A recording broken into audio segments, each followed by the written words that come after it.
A lot of Canadians don't realize that once you start your CPP payments in retirement, you have to pay taxes on it. But there are some ways that Canadians end up paying zero taxes on their CPP. We rarely intentionally design plans solely just to minimize CPP taxes, and it's not something I recommend doing, but it often happens naturally through certain scenarios. And today I'll walk you through each strategy and scenario, starting with the easiest ones and ending with the more advanced methods. Number one is to delay taking CPP. Now, the simplest way to pay zero tax on your CPP, at least for now, is to delay taking it. If you don't start CPP, you don't pay tax on it. But this approach is really more about timing and long-term planning, not avoiding tax forever. Because once you start receiving it, it will count as taxable income. Take Jerry, for example. Now at 65, he could start collecting $1,000 a month from CPP, or he could choose to wait. And by delaying until age 70, his payments will increase by 42%, bringing it to $1,420. By waiting, Jerry pays zero tax on CPP from age 60 to 69 simply because he hasn't started it yet. And that delay will give him some more control over his retirement income and help smooth out his taxes over time. Plus, once he does start, the higher CPP benefit offers a valuable protection against longevity risk, which is the chance of outliving his savings. It also protects against inflation risk because it is indexed to inflation as well. So while delaying CPP won't eliminate taxes on your CPP forever, it's one of the easiest and most practical ways to pay no taxes for now on your payments, increase your guaranteed income later, and add flexibility to your overall retirement plan. Next is earning below the basic personal amount. There is a threshold that if you earn under this amount in Canada, you won't have to pay any taxes at all. And that's called the basic personal amount. And in 2025, the federal basic personal amount is about $16,000.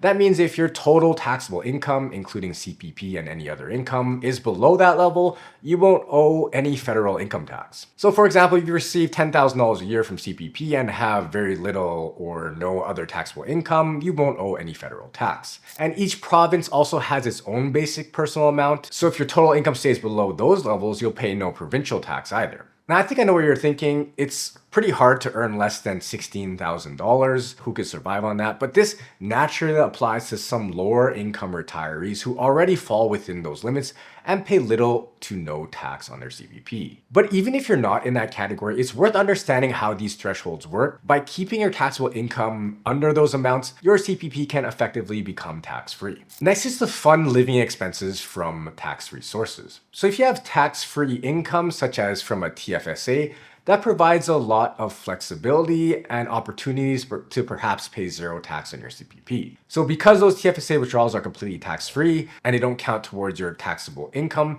that means if you're, say, receiving $10,000 from your CPP and withdraw money from your TFSA to cover living expenses, you'd still pay 0% in tax, since only the CPP counts as taxable income. This can also help you avoid the OAS clawback and keep eligibility for GIS, since both of these benefits are based on your taxable income, and your TFSA withdrawals don't affect that calculation. So take Margaret, for example. She's in her late 60s and living a modest lifestyle. Her CPP gives her about $800 a month, and she takes money from her TFSA to cover extras like travel and small expenses.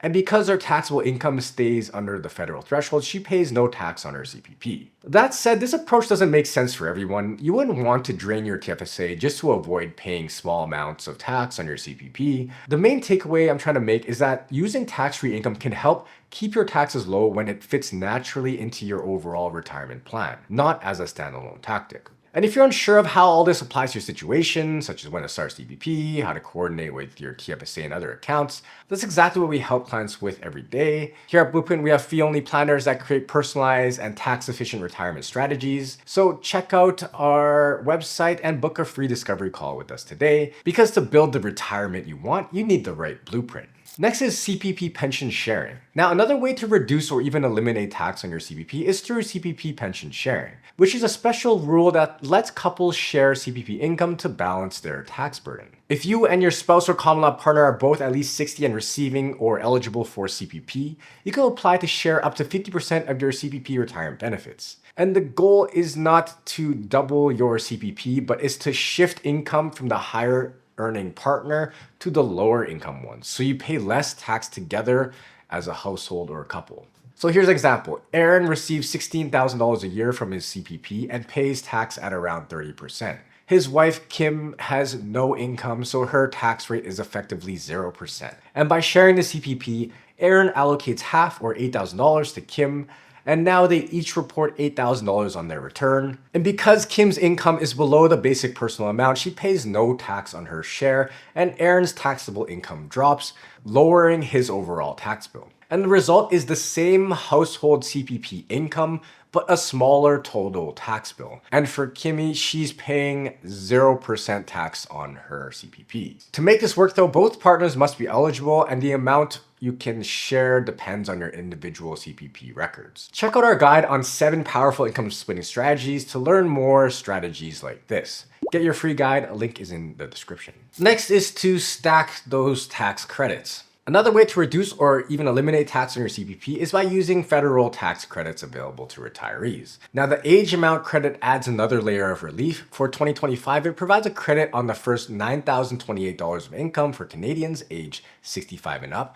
and it gradually phases out once your net income exceeds about $45,000. Note that CPP does not qualify for the pension income credit, which makes the first $2,000 of eligible pension income tax-free federally once you're 65 or older. But if you decide to start taking out a little bit out of your RIF, it would count towards that credit. The combination of these credits means you could earn a decent amount before paying any income tax at all, depending on the province you live in and the type of income you have. So for example, if Kim earns around $12,000 from CPP, is 65, and takes out $2,000 from her RIF and $5,000 from her work pension, the combined value of these credits would fully offset her tax owing, effectively making her CPP tax-free. Next strategy is leaving Canada, or the non-resident strategy. So another way some retirees pay zero tax on their CPP is by becoming non-residents of Canada and living and retiring in a country that doesn't tax foreign income. So here's a general overview of how it works. Step 1 is to become a non-resident of Canada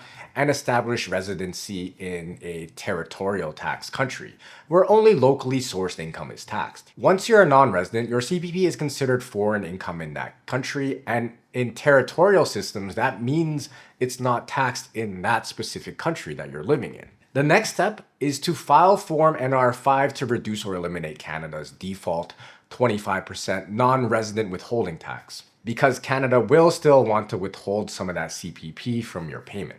And step 3 is to file a Section 217 return each year to claim your basic personal credits and finalize your tax owing, which can often bring your Canadian tax on CPP down to 0, as long as your income from Canada remains low. The end result is 0% tax in Canada, 0% tax abroad, which equals to 0% total CPP tax globally. However, there's an important caveat here. This strategy only works if your Canadian taxable income is relatively low.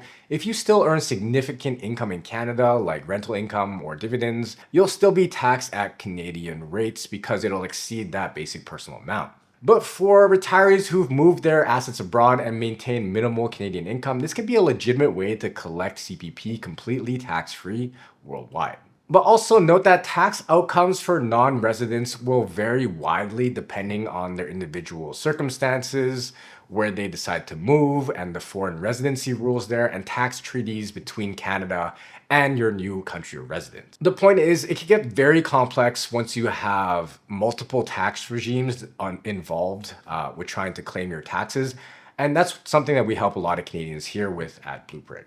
Next is coordinated tax planning strategies. Now, as I mentioned earlier, when we're building these plans for our clients, usually the goal isn't to eliminate CPP tax completely. It's to look at your whole financial picture and try to keep more money in your pocket over time. And that's where smart coordination comes in. So if you got income from a CPP or RIF, maybe some dividends or rental income, you want to think about how all those pieces work together instead of treating them separately. Here's just a couple examples of what I'm talking about. For example, you could time your withdrawals, pull money from your RIFs during low income years before CPP and OAS fully kick in, and you'll be taxed at a lower rate now and perhaps save more later on. Another is to spread out your income. Try not to stack everything in the same year. You can delay CPP or OAS or draw down different accounts at different times to stay in a lower bracket. Maybe you're anticipating a sale of a property or something. You'll have to carefully squeeze that into the rest of your income to try to make sure to minimize your taxes as much as possible. And some retirees also use more advanced moves like using permanent life insurance for tax efficient income and estate planning or cross-border planning if they live abroad. But those strategies, again, take a lot of work and careful coordination. And the main takeaway is you can't always make CPP completely tax-free, but with smart planning, you can make sure you're not paying more tax than you need to. And if you want to see how that could look like for your retirement plan, visit blueprintfinancial.ca to check out our services and book a free discovery call. And while you're here, YouTube has another video lined up for you that I think that you'll like here.